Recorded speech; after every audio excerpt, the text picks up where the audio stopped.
hiša ni navadna hiša, res ni hiša kar tako.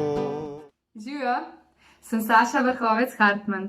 Zaposlena sem v policiji na Nacionalnem forenzičnem laboratoriju na oddelku za daktiloskopijo, kjer zasedam delovno mesto kriminalistične inšpektorice specialistke forenzične izvedenke. V svojem poklicu se ukvarjam s preiskovanjem in proučevanjem prstnih odtisov in sledi, s pomočjo katerih pomagam pri odkrivanju storilcev kaznivih dejanj. Med študijem na pedagoški fakulteti, smer matematika in fizika, sem med drugim delala tudi kot demonstratorka v hiši eksperimentov. Čas je hitro tekel, jaz pa sem se naglo približevala koncu študija, ko sem se morala odločiti, kaj bo moj naslednji korak v življenju. Pri tej odločitvi mi je delo v hiši zelo pomagalo, saj me je spodbudilo k raziskovanju, zaradi česar sem postala mlada raziskovalka na Inštitutu za biofiziko.